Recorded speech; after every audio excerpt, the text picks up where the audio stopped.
So, trying to get used to vacuum pulses in the intake, trying to use this as a diagnostic value. It's my one shower. Jeep number 2 misfire.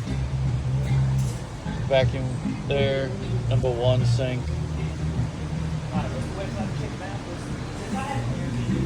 Now just gonna have to study this and figure out what's wrong.